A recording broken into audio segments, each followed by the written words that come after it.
자, 이제 금리가 지금 많이 올랐죠. 많이 올라서 당장 힘든데 이 힘든 거는 순간이라면 버틸 수 있지만 그 힘듦이 계속된다고 하면 사람들은 생각을 하게 됩니다. 야, 이거 고통이 앞으로도 계속될 것 같은데 이 고통을 어떻게 끊어야 될까? 하는 거는 하나밖에 없죠. 팔면 되죠. 팔면 돼. 그래서 내놨더니 잘 안 팔립니다. 잘 안 팔리는데 가격을 안 내립니다. 왜? 버틸만 하니까. 버티다 이제 팔게 됩니다. 팔게 되는데 매매가 되면 되는데 매매가 안 되면 더 심각한 상황이 발생하는 경우도 있죠. 예, 그렇게 되면 그게 소위 말하는 경매로 나오게 되는데 은행에서 예전에는 이제 이자를 연체하거나 해도 좀 봐줬어요. 내시겠지 하고 그랬는데 옛날에는 좀 그 차비로 왔어. 한 3개월 연체하고 6개월 연체해도 계속 전화하다가 6개월 올라가면 그때서 이제 경매를 이제 강제 개시를 한다든가 그랬었는데 요즘에는 물론 요즘이 아니라 7, 8년 전부터는 3개월 연체하면 바로 경매 집어넣습니다. 법원에 넣고 그다음에 감정하고 어쩌고 저쩌고 하다 보면은 빨라야 6개월, 길면 1년 뒤에 경매가 나와요. 근데 경매가 나오는데 그 이야기는 뭐냐면 지금 금리가 올라서 많이 힘드신 분들이 계신데 그분들이 맥스치까지 올라와서 실제로 경매로 나오고 이러려면 6개월이나 1년이 지나야 된다는 거죠. 내년 여름 이후에 물건들이 지금보다 더 많이 나올 수 있다는 거죠. 그러면 그때 여러분들이 기회를 잡으신다고 하면 지금은 현금을 많이 보유하시는 게 맞고 공부를 많이 하시는 게 맞다라는 거죠.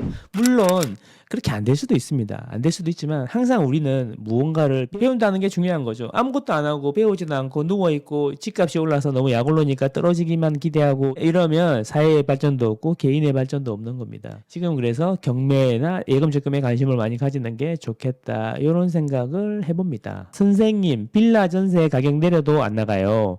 세입자 난리네요. 퇴거자금 대출도 안 되고 너무 힘들어요. 어찌 해야 할지요. 세입자 내용 증명 보낸다고 하고요. 아, 어렵네요. 빌라를 그런 경우에는 어쩔 수가 없습니다. 그 퇴거자금 대출도 안 나오고 하면 방송에서 좀 말씀드리기는 좀 그런데 이제 다른 세입자를 한번 구해 보셔야 되는데 세입자도 잘 안 나간다는 거잖아요. 그러면 전세 가격을 되게 낮추면 되는데 또 낮추면은 또 돌려줘야 될 비용을 또 마련해야 되고 이런 어려움이 있으신 것 같습니다. 아마 세입자는 내용 증명 보낸다고 하시는데 임차권 등기 명령이라든지 이런 거를 하실 수도 있는데 그게 지역이 서울이라면 그 세입자님께서 그 임차권 등기 명령하면 서울시에서 일부 저리로 전세 자금을 빌려주고 이런 것도 있어요. 세입자님 그러면 이제 본인이 나가서 딴 데 살고 있으면서 이제 좀 여유가 생기죠. 예, 그런 방법도 있고 한데 문제는 뭐냐면 빌라가 잘 안 들어온다는 거죠. 그리고 가뜩이나 요즘에도 소형 아파트나 빌라는 무슨 문제가 생기냐 하면 하도 신문에서 역전세가 어떠네, 뭐 사고가 어떠네, 전세 사고가 어떠네 이런 이야기가 너무 많이 나오니까 사람들이 섣불리 전세 자금 대출을 받아서 들어온다든가 전세로 들어오려고 하지 않는다는 거죠. 그런 경우에는 저는 이런 걸 한번 생각해 보겠습니다. 자, 등기 시신 지 3개월은 이미 지나셨을 것 같은데 사업자 대출이라는 게 있습니다. 3개월이 지나면 사업자 대출 가능한 걸로 알고 있는데 받아서 일단 내보내시고 그 다음에 천천히 시간이 필요한 거잖아요. 새로운 세입자가 들어오실 때까지 그렇게 하셔야 될 것 같습니다. 예. 그 방법을 한번 알아보시면 어떨까 합니다. 그 말고도 방법이 또 생각나는 게 몇 개 있는데 그거는 방송에 말씀드리기는 좀 그런 것 같습니다. 남자한테 정말 좋은데 어떻게 표현할 방법이 없네. 그 전세 자금 대출이 있는데 전세 자금 대출이 보증보험을 꼭 끼지 않고 하는 전세 자금 대출도 있긴 하거든요. 물론 이자가 좀 셉니다. 그 부분도 한번 알아보세요. 무슨 말씀이냐면은 전세 자금 대출 보통 하면은 뭐 허거나 뭐 HF 이런데 보증을 받아야지 전세 자금 대출이 꼭 나오는 걸로 아시는데 그런 보증서 없이 전세 자금 대출 해주는 곳들이 있거든요. 그런 부분이 있다는 거 뭐 한번 알아보셨으면 합니다. 이자는 조금 셉니다, 여러분.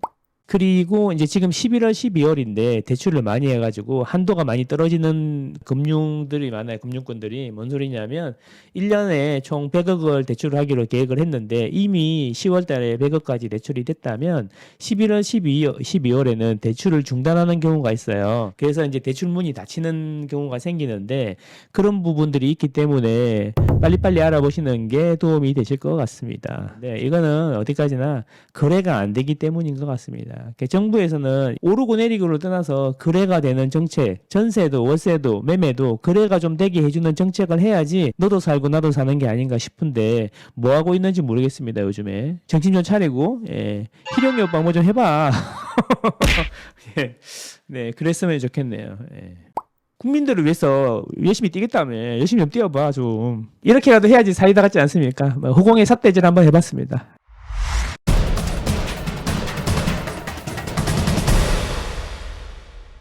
자, 경매 이야기 했는데 그래서 결국에는 제가 보기에는 금리가 많이 오르긴 했는데 지금 경매가 나오는 것은 대부분 뭐냐면 작년 말에 이자를 못 내신 거예요. 사실 작년 말에는 이자가 많이 오른다고는 했는데 많이 오른 건 아니었거든. 그런데 이제 그러고 1년이 지났잖아요. 그 동안의 상황이 얼마나 많이 바뀌었습니까? 1년 지나면서. 그래서 아마 내년 봄이나 내년 여름에 연말에 특히 이제 경매 물건으로 많이 나올 것 같은데 중요한 거는 경매로 낙찰을 받는 게 중요한 게 아닙니다, 여러분. 경매는 수많은 부동산 매입 방법 중에 하나라는 거죠, 하나. 그래서 그 경매 자체에 너무 관심을 많이 가지시지 마시고 과연 이게 싼 것인가, 비싼 것인가 이게 중요하다는 거죠. 그걸 계산할 줄 알아야 돼요. 낙찰을 받는 게 중요한 게 아니라 싸게 낙찰을 받는 게 중요하죠. 근데 낙찰을 받는 거에 요즘에 너무 집중하는 것 같아. 낙찰을 아무리 받아도 싼 거 있잖아요. 지방에 빌라 이런 거 3층짜리 4층짜리 맨션 이런 거 낙찰 받으면 엄청 싸게 받을 수 있습니다, 여러분. 엄청 싸게 받을 수 있는데 제가 아는 경매 절정 고수님은 이런 말 합니다. 그런 이야기 하면 뭐냐면 사지로 내모는구나. 사람을 잘 모른다고. 어린 백성을 사지로 내모는구나. 그게 무슨 이야기냐면 여러분 잘 모르는 지방의 맨션 이런 거 엄청 싸거든요. 와 이게 뭐 야 낙찰 5천에 받았는데 전세를 4,500에 날 수가 있어? 뭐 이런 수준이에요. 그러면서 열심히 왔다 갔다 하시고 그런 분들 많이 뵀는데 그게 중요한 게 아닙니다. 낙찰 받는 게 중요한 게 아니고 물론 낙찰 받아갖고 올수리하고 이제 셀프로 한다면서 자기 돈 아끼려고 타일도 박아보고 문짝에다가 니스 칠도 해보고 페인트 칠하기 전에 미리 발라놓으면은 더 잘 발라붙는 거 잘 붙는 거 있잖아요. 그런 것도 해보고 나름 친환경도 해보고 하는데 친환경 해봐야 광이 잘 안 나거든요. 그래서 유광으로 해가지고 하다 보면은 이 가스 마셔가지고 뭐 기절을 했다 이런 이야기도 있고 그런데 뭐 누구는 안 해봤겠습니까? 만족도가 있어요. 열심히 하고 몸으로 뛰니까 만족도가 있는데 중요한 건 그게 중요한 게 아니에요. 낙찰 싸게 받아서 내가 열심히 해갖고 손수 셀프로 수리해가지고 월세 전세를 풀피 그러니까 낙찰받은 가격보다 높이 뭐 세팅을 하고 뭐 500에 세팅을 하고 내 돈 들어가는 거 500만 원 세팅하고 이런 게 중요한 게 아니에요. 그렇게 세팅했는데 안 오르면 어떡하냐는 거죠. 그 부동산의 가치에 대해서 정확하게 판단을 할 수 있어야 된다는 거죠. 그게 중요한 거지 경매로 낙찰을 받는 게 중요한 게 아니라는 겁니다.